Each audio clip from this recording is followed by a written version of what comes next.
Assalamualaikum warahmatullahi wabarakatuh. Innal hamdalillah wassalatu wassalam ala rasulihil mustafa wa ala alihi wa sahbihi wa man ihtada. Amma ba'du. Pemirsa El Sinta TV yang dirahmati Allah Subhanahu wa taala. Senang sekali saya kembali hadir menjumpai Anda dalam acara Ramadan bersama Ustadz. Acara ini terselenggara berkat kerjasama El Sinta TV dengan STIMIK Muhammadiyah Jakarta. Pada kesempatan kali ini kita telah kedatangan seorang tamu yang akan membahas tema kita tentang makna basmalah. Bagi Anda yang ingin berinteraksi bersama kami di studio, silakan hubungi nomor telepon 021 252 0666. Saya ulang, 021 252 0666. Baik, kita sapa narasumber kita dan kita berdiskusi dengan beliau apa sebenarnya makna basmalah yang harus kita ketahui sebagai umat Islam. Assalamualaikum Ustadz. Waalaikumsalam warahmatullahi wabarakatuh. Sehat, Alhamdulillah. Makna basmalah Ustadz nih, gimana ini? Basmalah ya, kalimat itu cukup berarti Ustaz. Ya, dan silakan. Cukup populer. Setiap kali kita mau mengerjakan sesuatu diperintahkan untuk membaca basmalah. Silakan Ustaz untuk memaparkan materi kita. Oke. Terima kasih Pak Fadli, pemirsa El Sinta TV rahimakumullah dimanapun berada. Assalamualaikum warahmatullahi wabarakatuh. Waalaikumsalam. Innal hamdalillah alladzi nahmaduhu wa nasta'inuhu wa nastaghfiruh. Wa na'udzu billahi min syururi anfusina wa min sayyiati a'malina may yahdihillahu fala mudhillalah wa may yudlil fala hadiyalah. Pemirsa El Sinta TV rahimakumullah, tadi Pak Fadli sudah menyampaikan tentang basmalah. Nabi bersabda, kullu amrin dzibalin la yubda bi bismillahirrahmanirrahim aqta. Jadi setiap perkara yang tidak diawali dengan bismillah, niscaya terputuslah semua amal. Di dalam Al-Quran disebutkan, innahu min Sulaiman wa innahu bi bismillahirrahmanirrahim. Di dalam Quran surah An-Naml. Uniknya ayat bismillah ini di tengah-tengah surat. Padahal dari 114 surah Al-Quran itu semua diawali bismillah, namun ada surah At-Taubah yang tidak diawali bismillah. Kalau orang Jawa itu senang menggatuk-gatuk atau menghubung-hubungkan.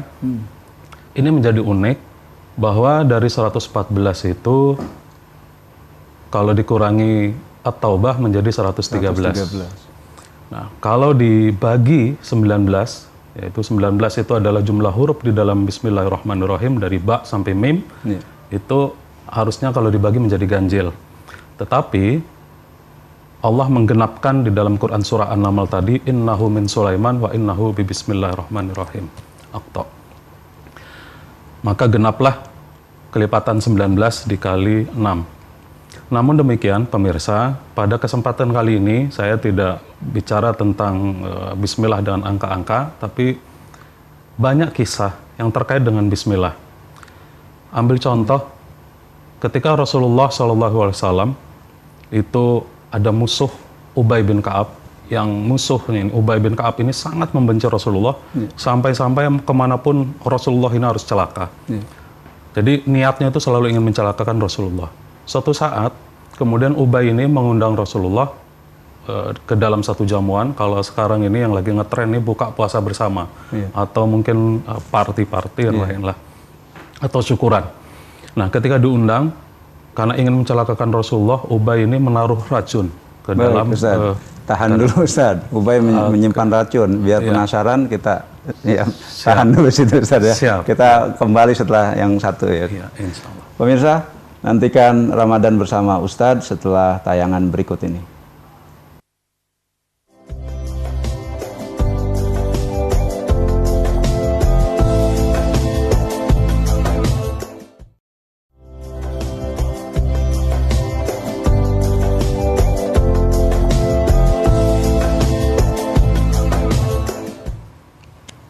Terima kasih pemirsa, Anda masih bersama kami dalam acara Ramadan bersama Ustadz.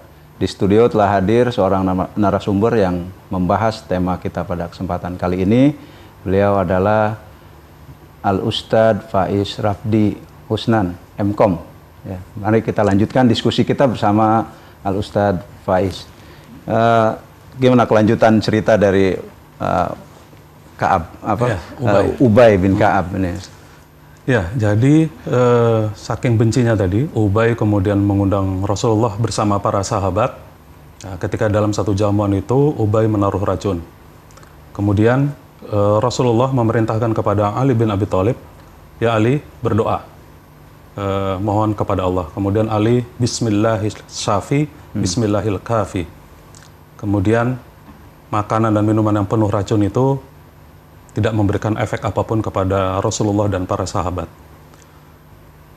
Ubay malah bingung, nih bener nggak sih udah dikasih racun? Yeah. Nah, karena penasaran, kemudian dia ngundang teman-temannya makan dan minum yang dikasih racun itu, malah justru mereka lah yang mati. Pemirsa Al-Sinta, ini salah satu hikmah kisah Bismillah. Yeah. Ada kisah lain, seorang istri yang senantiasa di dalam amal perbuatannya selalu mengucapkan Bismillahirrahmanirrahim. Akan ke dapur, Bismillah, akan masak, Bismillah, akan cuci, Bismillah, sampai-sampai istrinya yang, suaminya yang pemabuk kesel. Memang tidak ada kata yang lain selain Bismillah. Nah, suatu saat suaminya karena kesel itu nguntit, nih istrinya apa aja, melakukan apa. Ketika menaruh uang, suaminya nitip kepada sang istri, wahai istriku, ini ada uang, aku titipkan. Yeah. Nah, ketika akan dititipkan, lagi-lagi sang istri, Bismillahirrahmanirrahim, taruh di bawah di laci lemari. Sang suami ngintip. Nah, ketika tahu istrinya pergi, ngambil uang itu dan dibuang ke sumur. Yeah. Kemudian, kira-kira beberapa hari kemudian, sang suami nanya, mana uang yang aku titipkan? Nah, dengan santainya sang istri Bismillahirrahmanirrahim, uang itu kembali ke tempat semula. Pemirsa Al-Sinta TV, ini mungkin di tengah kondisi zaman modern terkesan seperti hal yang aneh, tetapi bukan satu hal yang mustahil. Memang betapa kalau kita meneladani Bismillahirrahmanirrahim ini luar biasa. Karena pada satu sisi ketika kita mengucapkan Bismillahirrahmanirrahim, pada saat itu keegoan kita, kesombongan kita turun. Karena kalau kita tanpa bismillah, kita langsung mengerjakan sesuatu, kadangkala iblis itu lewat, pleng, kemudian menggoda. Wah, ini kalau bukan karena saya, nggak berhasil. Kegiatan ini kalau bukan karena saya, nggak berhasil. Jadi ada iblis itu lewat. Nah, ketika iblis lewat, sombong. Umumnya orang sombong, orang sok, atau orang apapun, ketika dalam melaksanakan perbuatan biasanya cenderung gegabah, cenderung tidak hati-hati, maka dari sisi hasil pun tidak maksimal. Tetapi ketika kita mengucapkan Bismillahirrahmanirrahim, saat itu ada nuansa kita berserah diri kepada Allah. Pada saat itu pasrah, karena pasrah, tawakal, maka energinya juga positif. Biasanya hasilnya juga positif. Baik, Ustaz. Ini ada yang menarik nih Ustaz. Tapi sebentar saya sapa dulu pemirsa kita nih Ustaz. Pemirsa, bagi Anda yang ingin berinteraksi bersama kami, silakan hubungi nomor telepon 021 252 0666 ya. Silakan hubungi nomor telepon tersebut, kita berinteraksi. Tema kita adalah makna bismillah ya. Ini Ustaz. Ada orang yang sering menjadikan bismillah itu sebagai jampi ini. Gimana Ustaz? Ya. Memang kadangkala kehidupan ini seringkali beda tipis. Yeah. Melenceng sedikit, hasilnya menjadi beda. Yeah. Maksudnya baik, tetapi karena ya itu tadi, iblis itu melencengin, kemudian menjadi beda. Kalau yang tadi untuk jampi, maka hasilnya adalah kembali perbuatan itu kepada jampi tersebut. Yeah. Misal, Al-Quran ini kita selembar kertas ini kita jadikan jampi, maka seolah-olah perbuatan kita kepada kertas itu. Baik Ustaz, bukan kepada kita terima penelpon Ustaz. Ya. Assalamualaikum. Waalaikumsalam warahmatullahi wabarakatuh. Dengan siapa Bapak? Di mana? Dengan Bapak Burhanuddin di Pancoran, Jakarta Selatan. Ya, silakan Pak Burhan. Pertanyaannya. Iya, kalau kita baca kan tentang Nabi Sulaiman itu innahu min Sulaiman bismillahirrahmanirrahim. Iya. Betul. Dia bisa bicara dengan berbagai macam makhluk yang Allah ciptakan. Nah, apakah kita sebagai manusia pun bisa berbicara dengan makhluk-makhluk Allah dengan berzikir membaca basmalah Iya. dengan ketentuan-ketentuan yang barangkali kalau ilmu tarekat para waliullah min aulaillah barangkali apakah itu bisa diterapkan khusus untuk bukan masyarakat umum tapi masyarakat khusus ini ditinjau dari segi tarekah gitu Iya. kata tasawuf. Iya. Itu saja Pak Itu Burhan. saja, ya, oke. Iya. Iya, terima kasih. Sama-sama Pak Burhan. Assalamualaikum. Ya. Ya, gimana Ustadz nih? Ya, Pak Burhan di Pancoran, kalau mengacu kepada hadis Nabi, Nabi pernah mengatakan bahwa saudaraku Sulaiman ini merupakan nabi yang kata Rasul tidak dimiliki oleh para nabi sebelumnya. Iya.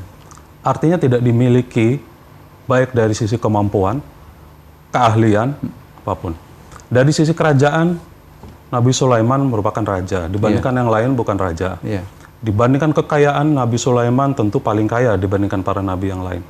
Bahkan yang dimaksud dengan hadis Nabi tadi adalah bahwa Nabi Sulaiman itu memiliki kemampuan berbicara, berkomunikasi dengan makhluk lain, bukan hanya tumbuhan, hewan, tapi juga jin.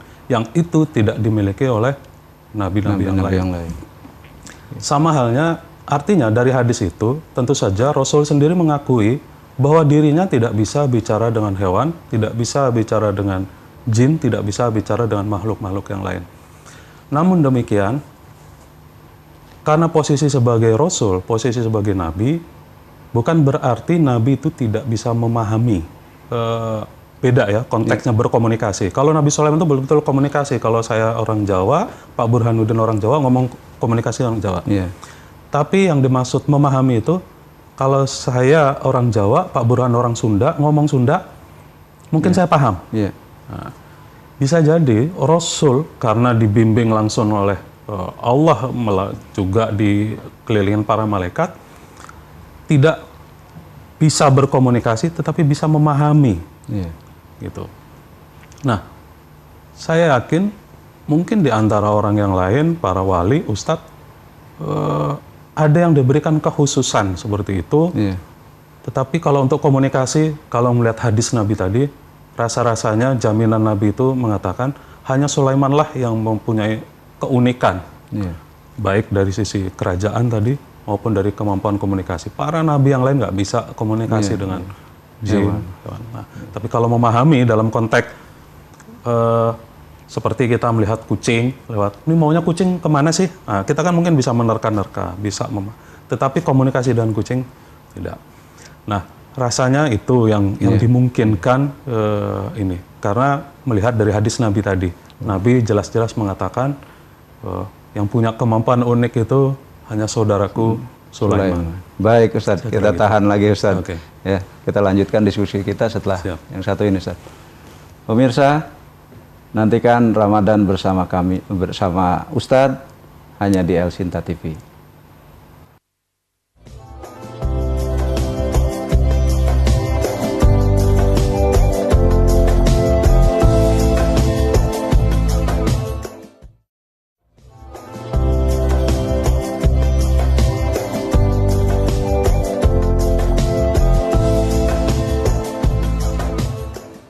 Anda masih bersama kami dalam Ramadan bersama Ustadz. Bagi Anda yang ingin berinteraksi bersama kami di studio, silakan hubungi nomor telepon 021 252 0666. Saya ulang, 021 252 0666. Kita lanjutkan diskusi kita bersama Ustadz Faiz Rafdi.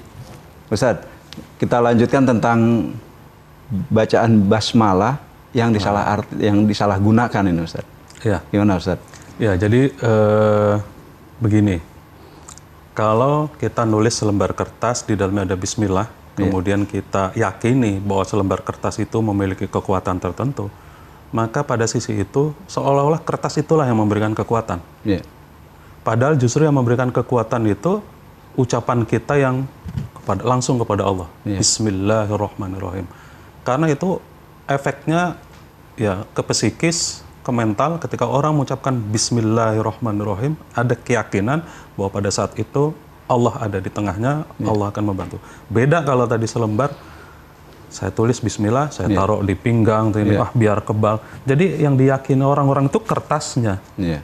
Bukan ungkapan, bukan doanya. Iya.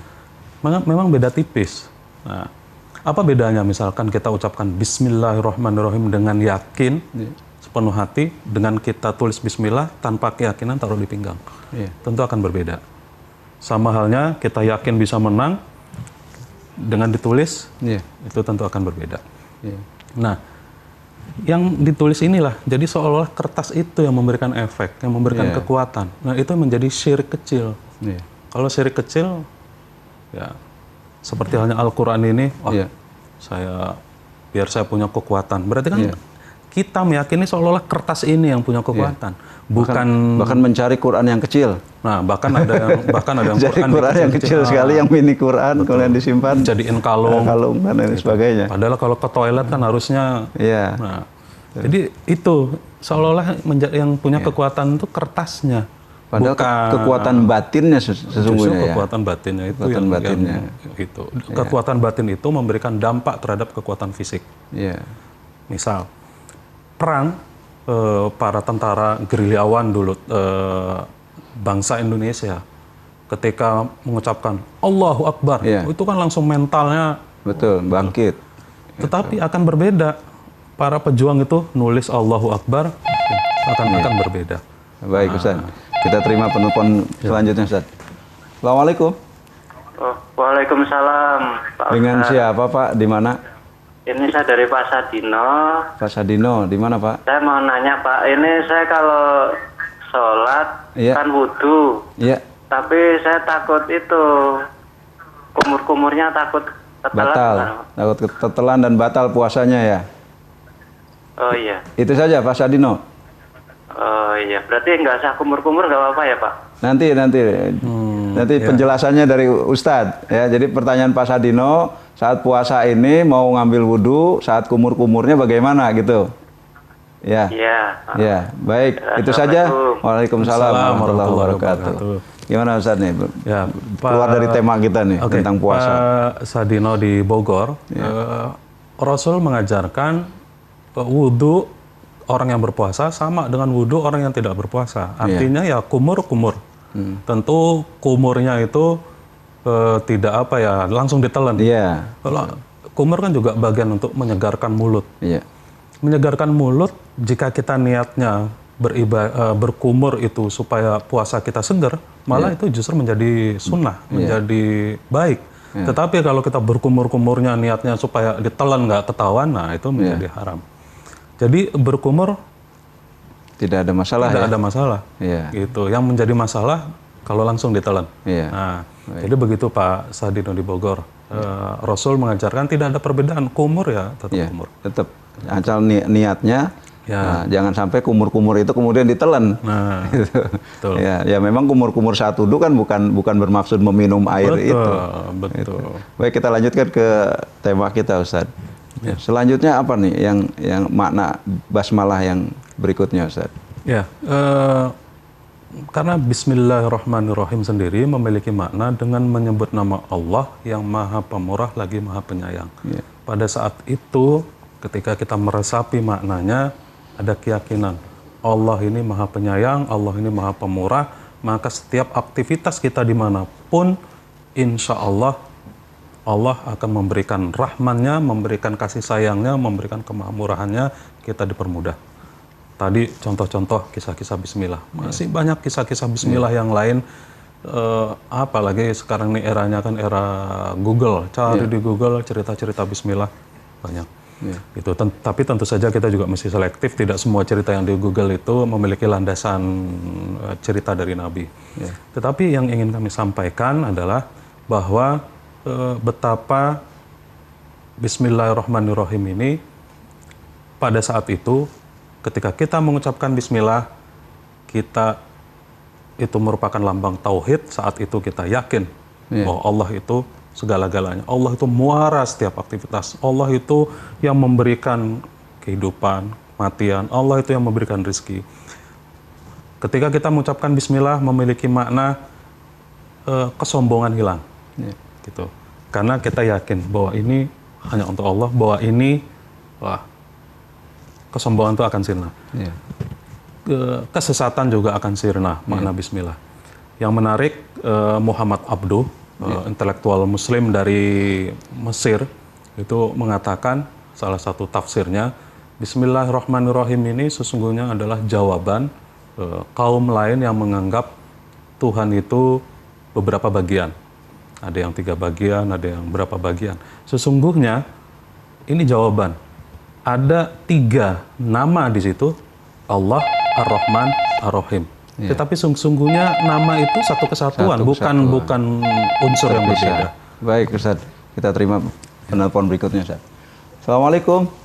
Assalamualaikum Pak Ustadz, mau nanya nih. Waalaikumsalam warahmatullahi wabarakatuh. Dari siapa Bapak? Di mana? Ini Pak Mahrul di Kemayoran nih Pak nih. Iya, silakan Pak.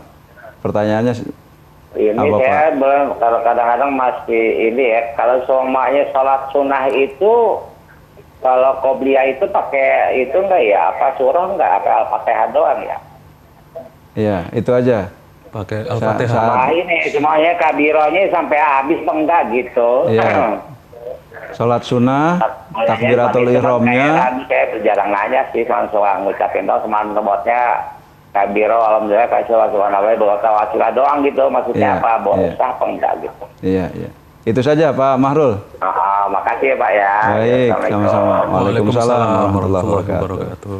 Saat melakukan sholat sunnah, Ustaz, ini doa takbiratul ihramnya ini dibaca atau langsung bismillah gitu. Gimana, Ustaz? Ya, jadi sholat sunnah dengan sholat wajib itu sesungguhnya dari sisi tata cara tidak ada perbedaan. Sama saja sesungguhnya. Yang membedakan adalah niat melaksanakan sholat wajib, niat melaksanakan sholat sunnah ya, yang rawatib, yang istikharah, yang istisqa, apapun. Yang membedakan itu. Tetapi dari sisi cara, memang ada beberapa sholat tertentu yang dari sisi gerakan berbeda. Seperti sholat istisqa itu berbeda dari sisi gerakan. Kemudian sholat id yang takbirnya 7 kali. Tetapi dari sisi bacaan sesungguhnya sama saja, tidak ada perbedaan antara sholat wajib dan sholat sunnah. Mungkin Pak Mahrul nih di Ramadan ini nih menemukan beberapa tempat mungkin bacaan takbiratul ihramnya nih nggak cepet gitu. Mungkin Pak Mahrul belum selesai kok udah ke Al-Fatihah lagi nih. mungkin itu dia kenapa dia bertanya tuh. Iya, kalau posisi sholat sunnahnya seperti tarawih yang jamaah, sesungguhnya kewajiban makmum itu menjadi gugur manakala imam sudah gerakan ke berikutnya. Jadi makmum nggak perlu repot-repot menyelesaikan. Belum selesai nih, jadi bacanya kemudian dicepet-cepetin, takbiratul ihramnya dicepetin, atau Al-Fatihahnya dicepetin. Nggak perlu. Selesaikan saat itu juga. Misal ketika kita baru membaca Ar-Rahmanir-Rahim di ayat kedua, atau sebagian ayat ketiga, imam sudah siap-siap ruku, atau tinggalkan saja baca Al-Fatihahnya gitu. Jadi kalau jamaah justru makmum mengikuti imam. Gitu. Tidak ada punya tidak dibebankan untuk harus tuntas. Tidak ada dibebankan harus tuntas. Nah, disitulah uniknya Islam di dalam berjamaah. Jadi ketika jamaah semua tunduk patuh sama imam. Tapi imam juga boleh dikritik. Baik Ustaz, kita terima penelpon berikutnya. Assalamualaikum. Assalamualaikum, Waalaikumsalam Pak Ustaz. Waalaikumsalam warahmatullahi wabarakatuh. Dari mana Bapak? Siapa? Dari Selipi Kemagisan Pak Ustaz. Dengan siapa Bapak? Pak Raka Pak Ustaz. Pak Raka. Iya, silakan pertanyaannya Pak. Gini Pak Ustaz. Saya itu tadi habis zuhur ada tausiah di masjid di daerah Jakarta Barat. Nah terus di situ di dikatakan bahwa setelah kita melaksanakan sholat tarawih berikut witir, itu kita tidak boleh sholat tahajud. Tahajud. Apa itu benar gitu Pak Ustadz? Mohon penjelasan Pak Ustadz. Itu saja Pak Raka. Assalamualaikum warahmatullahi wabarakatuh. Waalaikumsalam warahmatullahi wabarakatuh. Pak Raka, ini ya problem umat ini Ustadz. Ya. Di Ramadan ini selalu masalah ini. Ketika dia sudah tarawih di ba'da Isya, kemudian dia kepengen tahajud. Ini gimana Ustadz? Ya, memang itu dari hadis Nabi, la witroni fi lailah. Tidak ada 2 witir di dalam satu malam. Dari hadis yang sederhana ini, pemahamannya 3, dan ini 3-tiganya dipraktekin di Indonesia. Nah, tinggal Pak Raka mana ini? Semuanya dianggap sampai sekarang tidak ada jumhur ulama yang menganggap bahwa ini yang benar, ini yang benar. Gitu. Karena dalilnya itu, tetapi tafsir yang berbeda. Ada yang diyakini setelah witir tidak boleh sholat sunnah yang lain. Ada Tirmizi itu boleh sunnah yang lain, tetapi tidak ada witir lagi, karena pengertiannya tidak ada 2 witir. Jadi setelah tarawih, kemudian witir, mau sholat lagi. Nah, ketika sholat lagi jangan tidak ada witir lagi. Karena witirnya cuma 1. Itu pengertian itu. Jadi ya ada yang kebanyakan kita memahaminya adalah ketika witir tidak ada sholat sunnah yang lain. Gitu.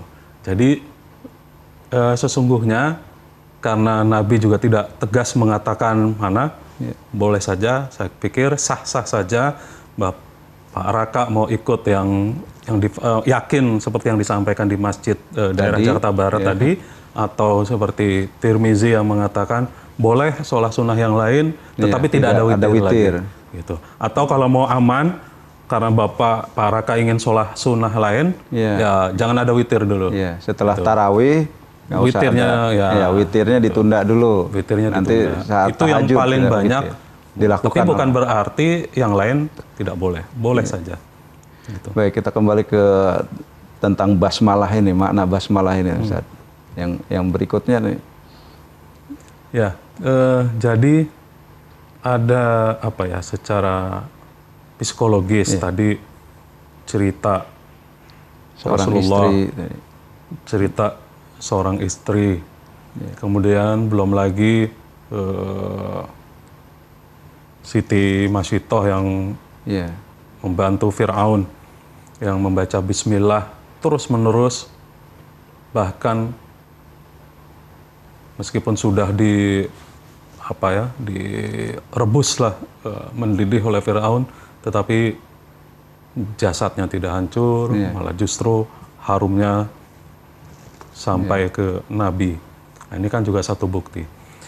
Tapi yang demikian, yang ingin saya sampaikan adalah betapa ada kekuatan mental ketika kita mengucapkan Bismillahirrahmanirrahim, seperti halnya kekuatan-kekuatan kita membaca kalimah-kalimah thayyibah yang lain. Tadi saya sebutkan Allahu Akbar. Kemudian ketika kita ujian Bismillahirrahmanirrahim, itu ada ketenangan. Tapi akan berbeda kalau kita mengucapkan Bismillahirrahmanirrahim, Bismillahirrahmanirrahim, supaya nyonteknya nggak ketahuan, itu akan berbeda. Atau supaya nah, ini tergantung niat hati. Karena omongan itu kan tergantung hati. Iman itu kan 3. Hati, baik Ustaz, ditunda ucapan, dulu Ustaz. Ditunda dulu. Iman itu ada 3. Tunda dulu setelah tayangan berikut ini Ustaz. Pemirsa, nantikan kami Ramadan bersama Ustaz hanya di El Sinta TV.